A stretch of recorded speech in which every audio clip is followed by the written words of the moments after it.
wala. Maka perkara didengar oleh Siti Aisyah radhiyallahu anha akan kata tuan bagi Barirah demikian itu, lalu dia kabarkan kepada Rasulullah sallallahu alaihi wasallam.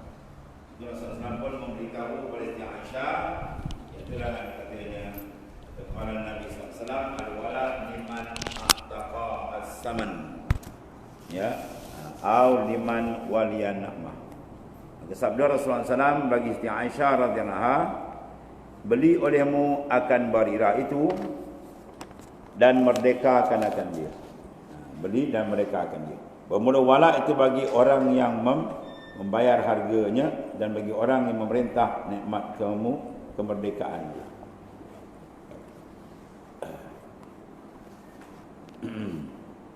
Kemudian kata Abu Isa Tirmizi, berbab ini ada riwayat daripada Ibnu Umar dan Abi Hurairah radhiyallahu anhum. Dan memulai ini hadis hasan lagi. Pemula amal atas ini hadis di sisi ahli ilmi mana ahli ijtihad. Ahli ilmi mana ahli ijtihad di kalangan mujtahidin. Kemudian bab majaa fin nahi an bai'il wala wa an hibati. Dan bab ini menyatakan tegah syarak daripada menjual wala dan daripada menghibahnya. Wala itu dijual, hibah itu apa hukum? Tengok tegah. Perbahasan dia ketahui ilmu, ketahui kiranya saudara itu adalah wala itu pertalian. Ini takrif wala. Pertalian antara hamba merdeka dengan tuannya. Sebagai pertalian anak dengan bapa. Itu maknanya. Macam mana pertalian anak bapa? Kalau dia mati boleh pusaka, dia boleh pusaka. Itu satu contoh dia. Atau anak dengan ibu yang dikata oleh makna nasab. Maka nasab itu tidak dapat, nasab itu tak boleh nak beli. Tak boleh kita nak nasab seorang, melainkan dengan jalan keturunan sendiri. Nasab, nasab ni kita bangsakan. Ini bangsa tu kan, nasab dia. Lepas tu tak boleh kita kata kita semua ni bangsa Malaysia, tak boleh. Bangsa Malaysia apa? Kita ada keturunan ke dia? Wah, banyak warna dia. Kan? Dia bangsa ni keturunan masing-masing ada keturunan dia, Melayu, di India, di Cina, kan, dan sebagainya. Mana boleh tu bangsa, rakyat boleh. Rakyat dia duduk Malaysia dapat IC panggil rakyat, tak kira bangsa apa pun. Rakyat Malaysia tapi bangsa Malaysia, mana boleh bangsa? Bangsa nasab. Kata awak bangsa Malaysia, bila awak nasab ni saya? Awak mati saya boleh ambil pusaka awak lah. Maka nasab itu tidak dapat dan tidak diharuskan oleh syarak jual dan hibah. Kita nak jual, kita nak hibah, maknanya apa? Nasab tak boleh juga ni.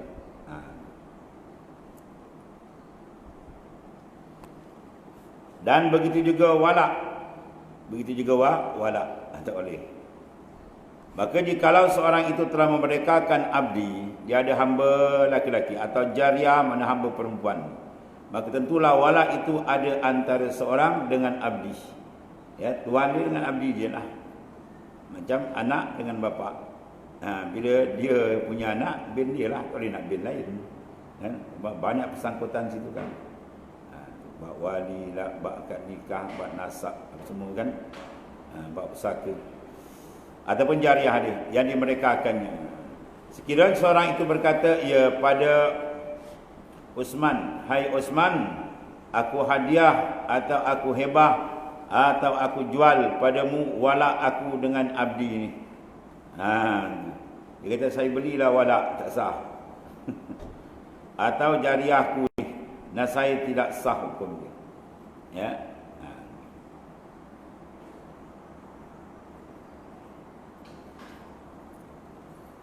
Sewa dia boleh. Nak ambil tak boleh macam ni. Tuan dia boleh sewa. Hamba wala tu tak boleh. Mesti dia pindah. Dia beli apa dia dapat. Dan tidak berpindah sekali-kali wala itu. Dan jika mati abdi atau jariah merdeka yang dihadiahkan. Dan jika mati abdi, hamba laki-laki atau jariah, hamba perempuan, Ya, merdeka yang dihadiah atau dihibah. Apa hukum? Kita tak beli kan. Hamba ni orang hadiah kat kita. Atau jariah tu orang hadiah kat kita. Kemudian dia mati. Walak ni kat siapa kan tengok. Atau dijual walaknya kepada Uthman serta tiada abdi. Atau jariah itu meninggalkan waris. Serta tiada abdi atau jariah itu meninggalkan waris. Dia tak ada waris apa-apa. Itu pula tiada dapat kepada Uthman. Tiada dapat kepada Uthman. Kata saya jual walak ni pada awak. Oh, dia dengar walak nak jual, dia pun beli walak. Ibah abdi atau jariah tu mati. Uthman nak ambil tak boleh. Sebab bukan dia punya.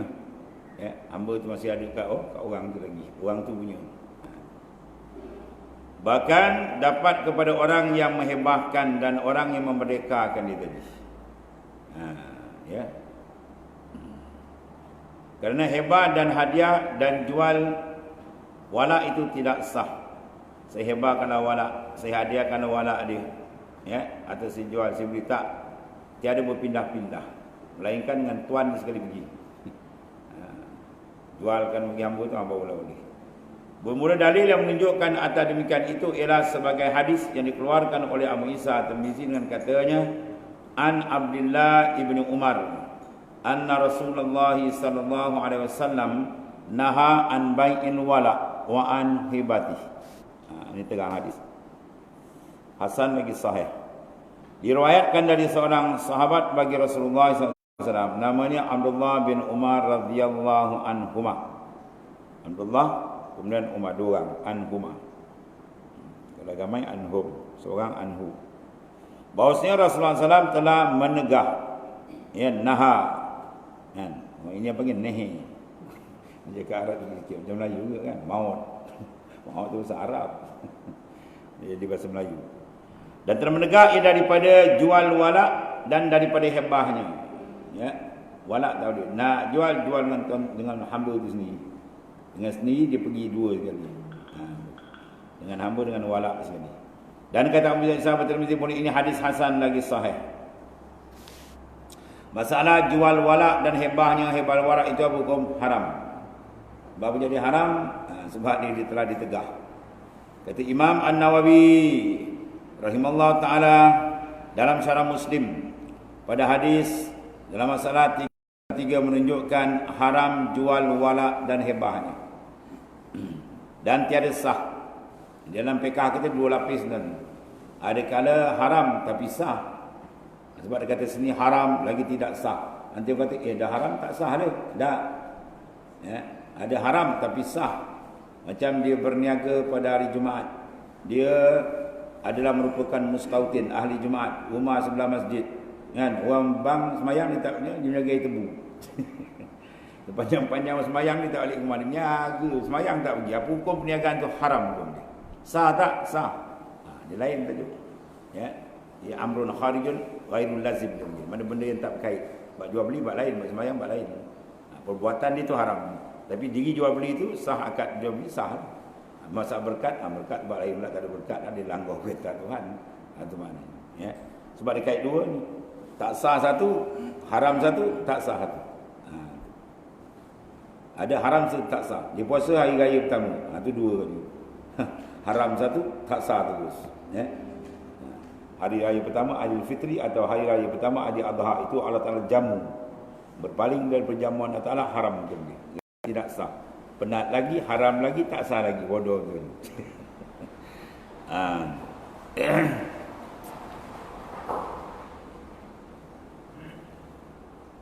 Dan tidak sah keduanya apabila diperbuat oleh siapa-siapa pun, tak sah. Nabi dah larang. Nabi kata naha, ya, an bai'il wala, menegah Rasulullah SAW daripada menjual wala, wa an hibatihi ay wa an bai'in hibatihi. Di atas itu. Maknanya daripada walak dan daripada menjual, memberikan hebah walak tak boleh juga. Kerana walak ni berpindah dengan hamba itu sendiri. Berpindah dengan dia kali. Beli apa dapat. Ya. Kalau dia beri tuan, beri apa lah. Ya. Maknanya walak tu bagi pemilik. Pemilik tu dengan apa cara milik? Milik dengan cara beli. Atau hebah. Hebah, hamba tu dia hebah. Tu dampaklah. Ini hamba dia tak hebah. Dia hebah walak je. Dia tak jual hamba, dia jual walak je. Itu tak boleh. Dan pula tiada berpindah walak itu daripada yang mustahiknya. Ya, siapa mustahik? Tuan ni lah. Bahkan ia pertalian bagi pertalian nasab. Jadi pertalian walak dengan sayyid penghulu dia tadi tu, ya, sama macam pertalian nasab juga. Nasab tak boleh pindah-pindah. Awak bin siapa? Tukarlah, ya, daripada bin Dolah bin Abu lah kan. Atau bin Kasim ke tak boleh. Tak boleh ubah. Sebab tu tak boleh namakan anak angkat tu dia binkan dengan bapa angkat dia. Banyak masalah akan timbul besok. Kalau perempuan besok jadi wali kacau ni. Dia buat senyap kan. Jadi dia menikah padahal dia bukan wali. Tak sah nikah tu. Nanya je. Besok pagi bersaka dia dapat. Dia makan benda haram lah. Bukan hak dia. Sebab adik-adik bukan adik-adik. Betul. Ya. Hatta rada'ah pun tak boleh kan. Kalau saya kata anak angkat, rada'ah pun tak boleh. Rada'ah susuan. Kan? Bagi susu kali 5 kali kenyang, maka sabit rada'ah. Habis rada'an mana dia sampai bertukar hukum tu. Dengan mak susuan dia, tak batal sentuh, tak apa, tak atas sembahyang. Tapi buat pusaka tak boleh. Buat pusaka mesti nasab. Maka dengan itulah berkata jamahir ulama, mana jamhur, majority. Jamahir mana majority di kalangan ulama. Kalau ijma' sepakat habis. Tapi PK tu kan kadang tu ada lapas ijma' tapi makna makna dia kata jamhur, ya, makna kebanyakan ijma'. Pada asal makna ijma' sepakat semua. Ada ijma' dengan makna ittifaq.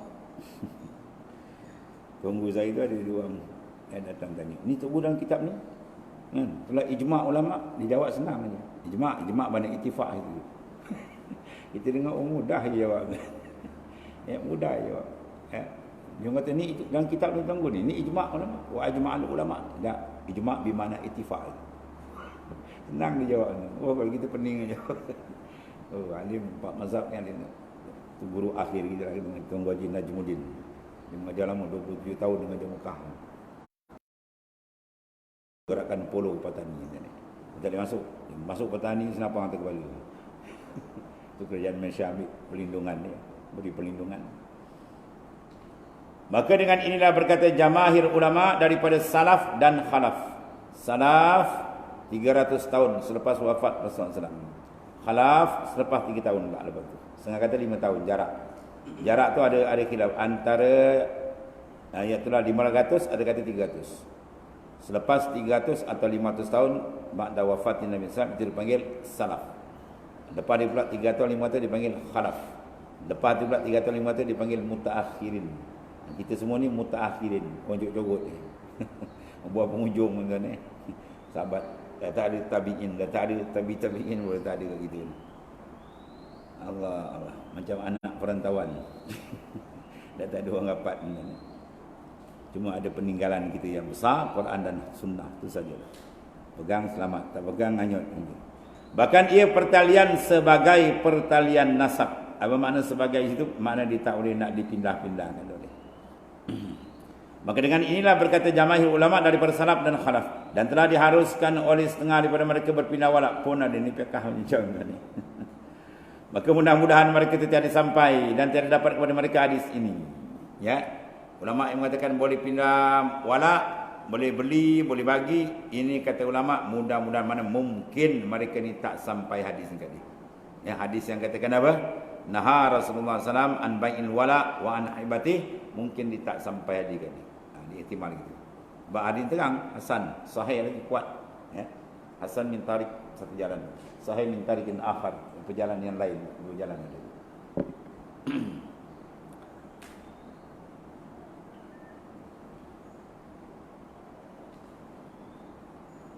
Habis lagi. Intaha mana habis kalam. Alif ha mana intaha. Dia baca ah lah. Kitab ni ada ah lah. Sad mana sahifah, muka surat 350. Jim mana juzuk yang ke-6. Ya, di tepi Qastalani. Bagi syarah Bukhari tengok Qastalani, muka surat tu tepi tu adalah dibahas juga.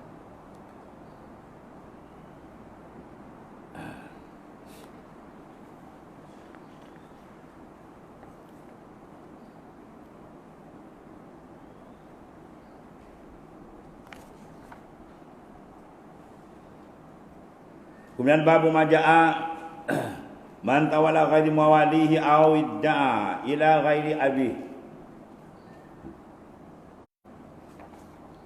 Bab datang menyatakan apa? Orang yang menjadi tuan lain daripada penghulunya atau mendakwa dirinya kepada yang lain daripada bapa.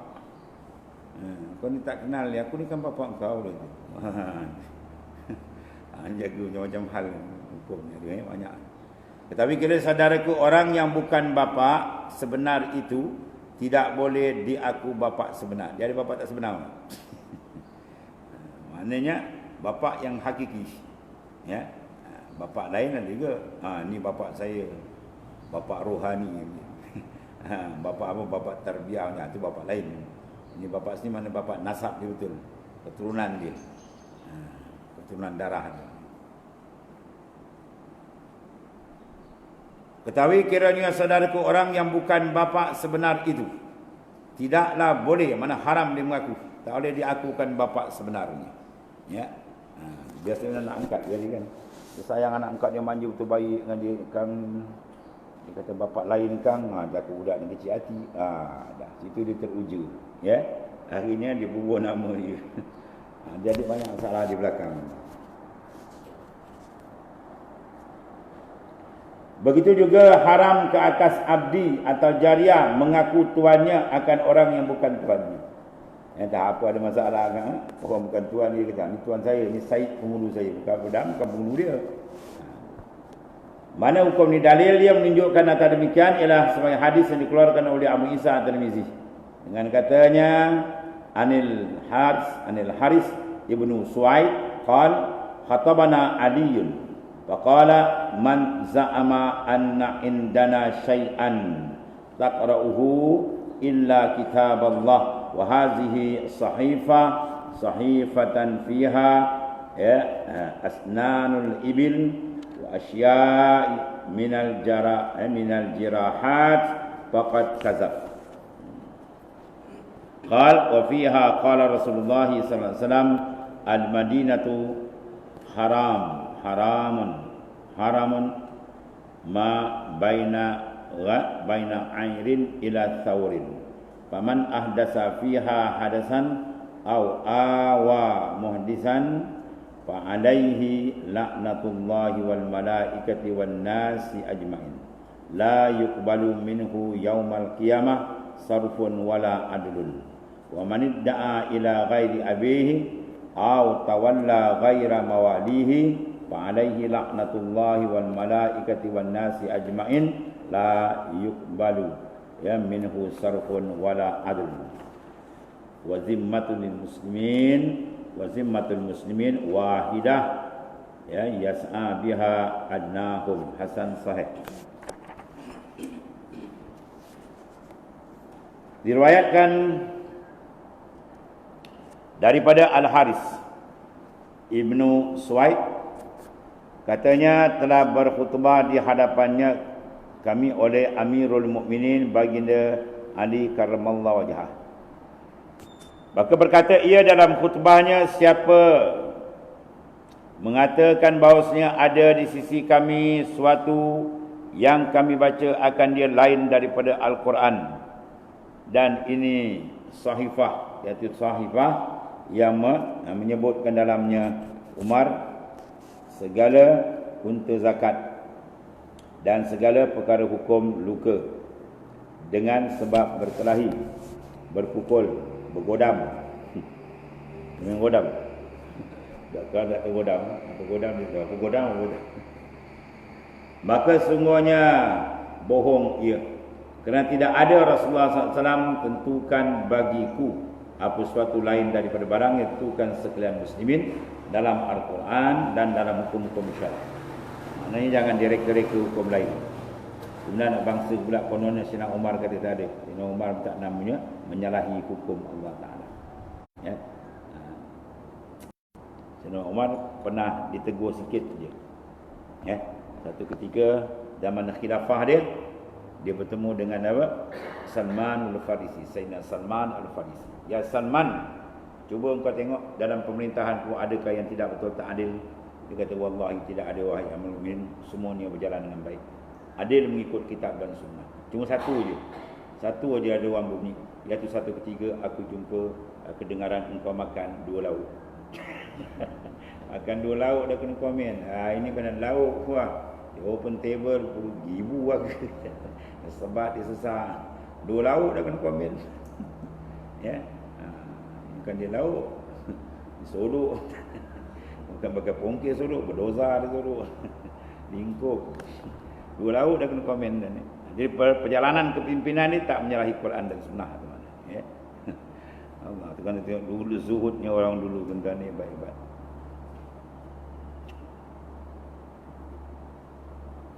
Sudah masalah sangka orang-orang Rafidi.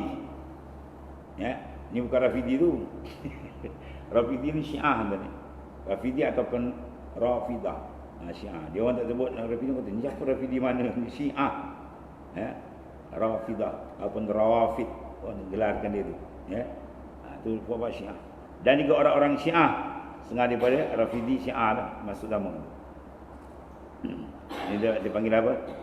Di atas atas umum. Khas ada Rafid satu puak dia, tapi Syiah tu umum. Masuk puak Rafidah. Dan kata Imam An-Nawawi rahimallahu taala dalam syarah Muslim, terang-terang hadis dalam masalah 315 ni keterangan daripada Sayyidina Ali Karramajah. Kan? Kalau sing ada bukan Sayyidina Ali kan? Takkan tak pakai hadis. Membatalkan barang yang disangka-sangka oleh golongan Rafid dan Syiah, bapa Syiah ni. Dan direka-reka mereka itu akan dia daripada perkataan mereka bahawa Sayyidina Ali telah diwasiatkan oleh Nabi SAW kepadanya dengan beberapa perkara yang banyak daripada rahsia-rahsia ilmu. Ini mereka sendiri pandai-pandai. Dan kaedah-kaedah agama dan pembendaraan syariat. Bahawa Rasulullah SAW tentukan ahli bait dengan barang yang tidak diketahui lain daripada mereka itu atasnya. Ini mereka macam-macam tadi. Dia sebenarnya dia mengagungkan ahli bait dengan niat jahat. Kita disuruh kita menghormati ahli bait. Ya, sebab tu keturunan Rasulullah SAW kita muliakan. Tapi Syiah dia main lain. Dia jack habis-habis ahli bait dengan kuasa tujuan dia supaya orang meninggalkan sahabat yang lain. Itu tujuan dia. Dia belakang kesan Abu Hurairah dan sebagainya. Ya, tolak semua. Kita pakai ahli bait. Nak tolak sahabat tu namanya. Jahat ini. Yahudi. Pengasas dia pun Yahudi. Abdullah bin Ubay tadi. Itu buat Syiah. Dia berlambat kalau laku dia pun banyak.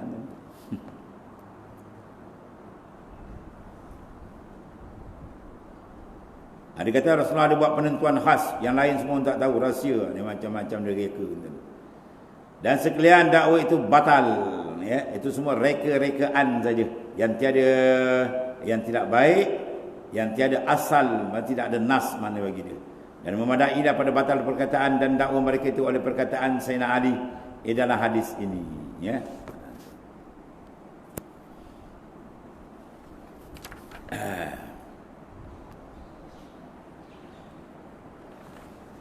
Kemudian masalah menulis ilmu adakah harusnya? Kata Imam An-Nawawi rahimahullah ta'ala dalam syarah Muslim, pada hadis 315 ini dan lain menunjukkan harus menulis ilmu, ya, lain daripada Al-Quran. Bagaimana sekarang lah banyak, ya, penulisan-penulisan tentang hukum, ya, maknanya bab ilmu dalam Islam. Dan telah datang beberapa hadis menegah menulis lain daripada Quran. Dia sebenarnya kan takut ikhtilat, takut dia bercampur, kena asing. Kalau penulis Quran dia tulis Quran, takut tulis lain kan dia bercampur. Takut dia kata ini kalam Quran, padahal kalam bukan kalam Quran, kalam sahabat dan sebagainya, sebab dia kena jaga. Dan telah berkata jamhur salaf dengan apa harusnya boleh. Kemudian telah ijma' umat muslimin, kemudian daripada mereka itu atas sunat pula. Sunat kita menulis ilmu-ilmu supaya dapat dimanfaatkan oleh orang-orang yang kemudian. Dan telah dijawab mereka itu dari segala hadis tegah. Ya, ada hadis lapan tegah tu dengan dua jawapan. Salah satunya iaitulah mansuhah. Mana jangan ditulis ayat-ayat yang mansuhah dan campurkan dengan ayat yang muhakkamah. Takut dia keliru ni. Ya, padahal sudah dinasahkan hukum dan sebagainya. Satu. Dan adalah tegak itu pada awal, ni jawapan kedua. Tegak itu pada awal perkerjaan, ya, perkerjaan Islam. Ini sebelum masyhur Quran bagi tiap-tiap orang. Kalau tulis-tuliskan takut dia bercampur. Yang tulis pula dia kata Quran belakang, takut itu. Maka ditegakkan menyurat lain daripada Quran itu kerana takutkan bercampurnya dan kesamarannya.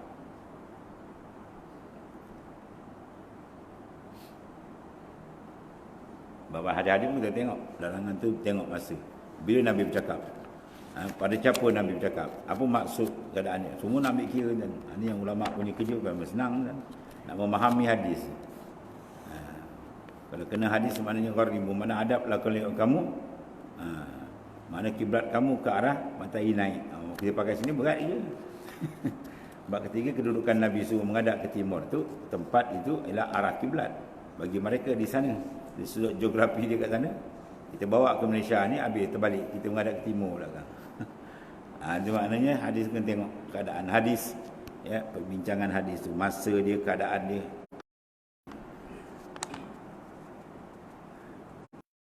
Tidak ada wujud iltibas, tak ada kesamaran, tak boleh tulis. Bahkan disunatkan pula sebab banyak membantu, memudahkan kita memahami akan hukum syariat. Maka manakala masyhur ia dan aman daripada segala yang ketiadaan elok. Di sini yang Syiah main lah ni. Dia main isu kat sini lah. Ya, dia segan juga. Takkan tak ada tertinggal yang ditulis-tulis. Kan dulu Al-Quran pada berulang-berulang dan sebagainya. Haji Sayyidina Osman kumpul zaman dia ditadwinkan dibuat. Takkan tak ada tertinggal itu. Kan? Ni yang tertinggal. Wah, dibawa dia punya. Kalau baca surah ni, surah kata nunggu. Cerita senahan ni dalam kan. Yang nampak nak dia minta asuk. Kan? Jadi bagi kita, jawapan dia Quran dah bagi. Nazzalna zikra wa innahu lahafizun. Kami yang turunkan Quran, kami yang jaga Quran, Tuhan kata. Berarti tak ada siapa boleh ubah Quran sampai hari kiamat. Adapun kitab lain Allah suruh Nabi jaga. Itu yang habis dia wafat, dia kerja kitab Quran. Ya, adapun Quran, walaupun pada Nabi yang paling mulia, Tuhan sendiri jaga. Itu kemuliaan Al-Quran, kitab yang terhebat. Dan pula yang kedua, tegahnya tegah tanziyah bagi orang yang dipercayai hafiz, ya, hafaznya, dan takutkan maknanya apa, tawakalnya, dan takutkan tawakalnya atas suratan itu, dan diizinkan bagi orang yang tiada dipercayai hafaz ni, wallah alam. Jadi bahasa benda ni bergantung pada keadaan. Kalau keadaan agak-agak bahaya, takut itibas kesamaran, itu tak tegah. Jadi macam sekarang tak ada hal. Anda asing dah, cukup lengkap dah penulisan ni kan, dah masyhur, satu dunia dah tahu. Tak ada ubah apa-apa. Itu dia tepi Irsyadus Sari. Habis. Dan kata rawi, qala rawi, kata perawi hadis ni, di dalam Sahifah Sayyidina Ali telah bersabda Rasulullah SAW, bermula negeri Madinah yang Nabi ila tanah haram. Itu orang barang yang antara satu gunung namanya Aib, ya, sampai kepada bukit Saud. Itulah di jalan orang pergi ke Syam. Itu di garis panduan mana masuk dalam mana tanah haram. Adapun tanah haram Mekah itu diharamkan oleh tanah Azali. Tanah haram Madinah oleh Nabi SAW. Masalah negeri Madinah ialah terbilang masa masuk tanah haram itulah dari satu tempat nama Aib sampai ke tempat nama Saud, itulah dipanggil gunung kecil di belakang Jabal Uhud.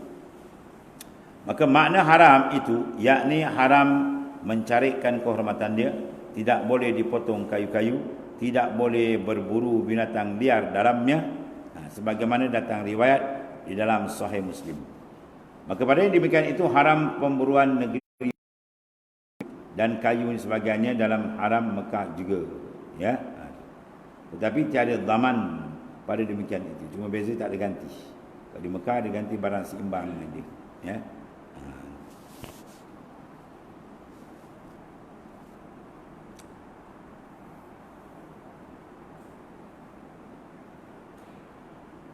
Kerana tanah haram Madinah bukannya tempat nusuk. Itu satu jawapan dia.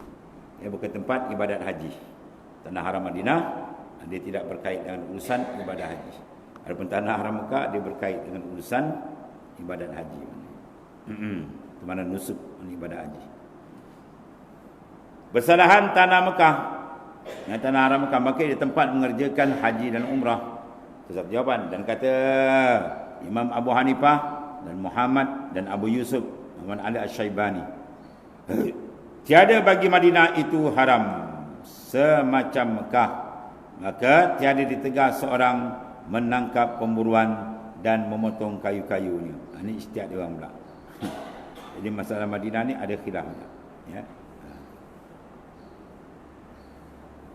Kemudian lagi sabda Rasulullah SAW, "Faman ahdasa fiha hadasan," ya, ila akhir. Maka barang siapa telah berbuat dosa dalamnya akan satu dosa, atau menolong dan memberi menumpang akan orang yang membuat dosa, maka atasnya laknat Allah Ta'ala. Maknanya apa? Orang-orang yang bersyubhat dalam melakukan pelanggaran perintah Tuhan, benda haram, benda maksiat, samalah dia dilaknat. Dan malaikat pun laknat, dan manusia semuanya melaknat. Masya Allah, ya. Kemudian daripada itu kena lagi teruk lagi ni. Tiada diterima daripadanya pada hari kiamat akan ibadat yang fardu, dan tiada ibadat yang sunat akan sebagai terima redha. Langsung tolak. Berat.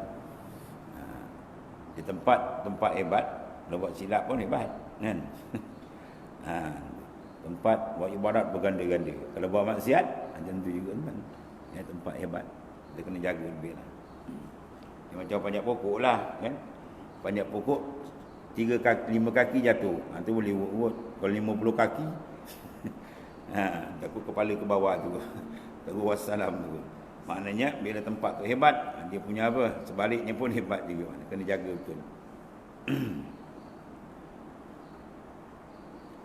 Guna masalah berbuat dosa dan berbuat bid'ah dalam tanah haram. Kata Imam An-Nawawi rahimahullah dalam Syarah Muslim, berbuat dosa dan berbuat bid'ah dalam tanah haram itu dijanjikan dengan keras seksa. Tempat dia mulia, buat ibadat berganda-ganda, dia punya lawan sebelah pun kalau buat jahat pun dia tunggu berat. Telah berkata Al-Qadhi Iyad, dan telah mengambil dalil mereka itu dengan ini hadis. Dalam masalah 318, atas bahawasanya demikian itu daripada dosa besar. Kerana bahawasanya laknat Allah Ta'ala itu tiada ada yang melainkan pada dosa besar. Dia kata la'anallah itu memang dosa besar. Dan maknanya Allah telah melaknat akan dia. Begitu juga dalam malaikat. Habis malaikat, banyak malaikat, terbanyak makhluk ialah malaikat, kemudian barulah jin, kemudian manusia. Dan manusia semuanya melaknat akan dia. Maka ini sangat-sangat menjauhkan orang demikian daripada rahmat Allah Ta'ala. Kerana laknat itu, ya, pada laknat mana kutuk dan jauh. Kemudian kata mereka itu, dikendaki dengan laknat di sini ialah azab yang mustahak, yang layak atasnya dari sebab dosanya tadi itu. Tempat yang mulia dia tak terjaga. Tempat lain bahawa dia jaga, di tempat dimuliakan Allah Ta'ala dan Rasul, lagilah. Dan jauh daripada syurga pada mula-mulanya. Maknanya apa? Dia kalau masuk syurga pun tak dapat masuk syurga awal. Ujung-ujung, ya, dapat keampunan boleh dapat. Ini bila ni? Bila dia masih ada iman. Kalau iman tak ada tu tak boleh masuk, kan? Syurga tak dibenarkan masuk orang yang tidak ada iman. Allah. Kemudian bukankah sebagai makna laknat orang-orang kafir yang dijauhkan Ta'ala dari rahmatnya sama sekali? Wallah alam. Habis tu. Intah. Kemudian sabda Rasulullah SAW lagi. Wa man idda'a ila ghairi abihi, ya, sampai akhir hadis. Dan siapa-siapa yang mendakwa dirinya kepada yang bukan bapaknya, dia dakwa bukan bapak. Dia kata saya ni anak tuan, ataupun sebaliknya, tuan ni bapak saya, atau sebagainya.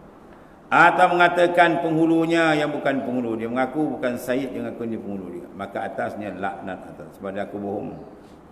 Barang Quran bohong dah kena laknat ni. Buat.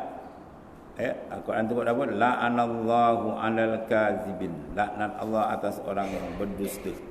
Sebab berdusta ni memang berat. Sebab tu kalau kita berkawan pun, kalau orang tu kuat bohong, kita pun tak boleh nak percaya cakap dia. Ya, dia boleh cakap, kita pun tak boleh nak percaya. Sebab dia kaki bohong. Bohong satu benda yang keji. Busuk dia, malaikat pun lagi tentang ni. atau mengatakan penghulu itu bukan, yang bukan tuan ni tadi dia mengaku, maka atasnya laknat Allah dan malaikat dan semua manusia. Dapat kutukan besar ni. Kemudian lagi-lagi tak diterima amal yang tadi, ya.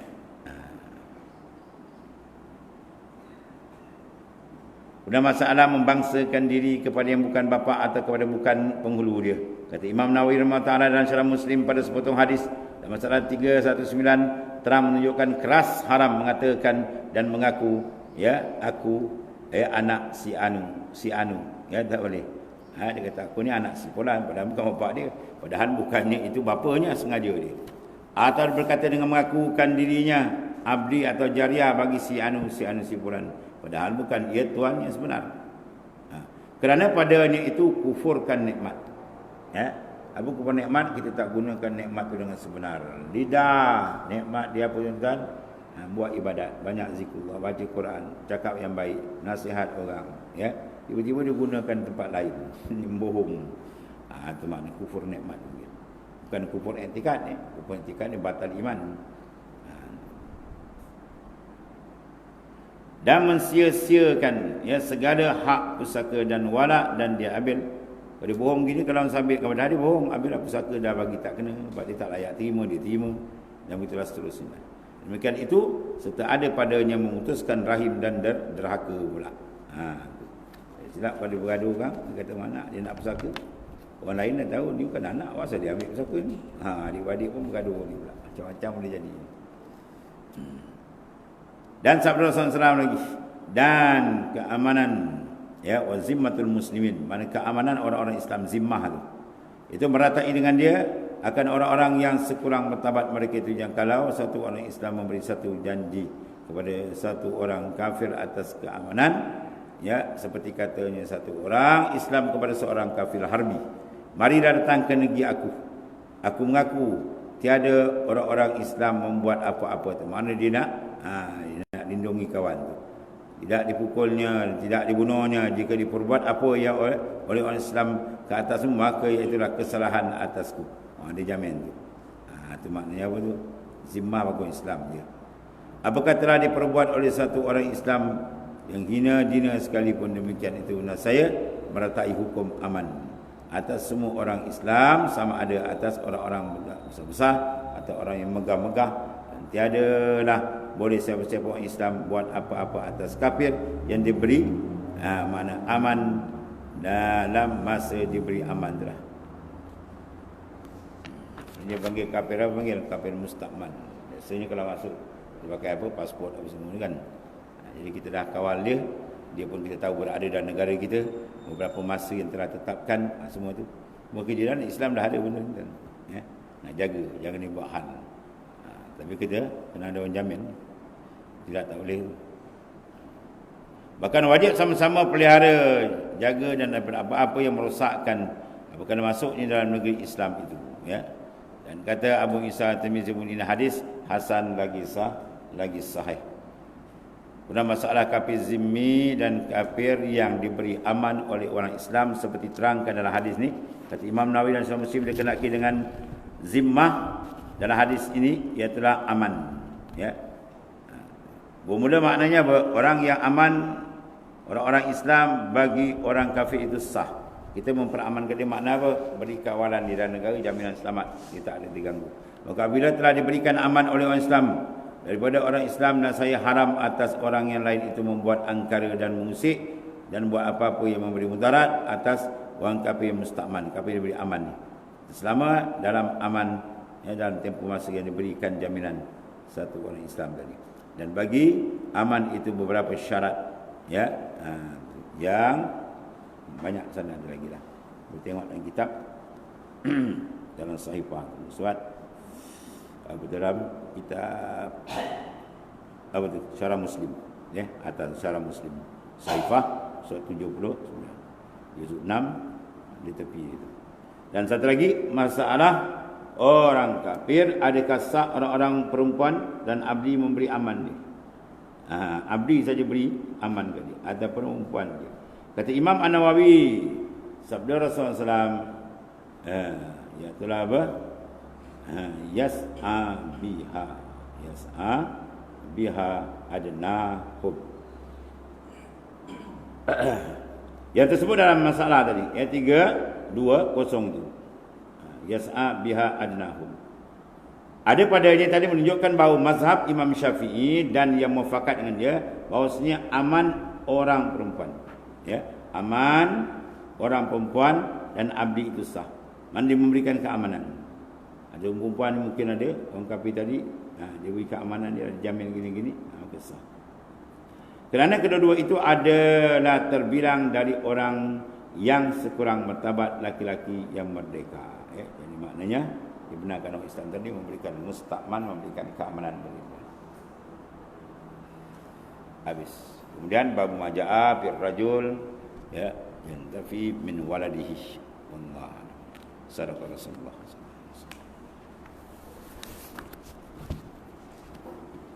Bismillahirrahmanirrahim. Sayyidina Maulana Muhammadin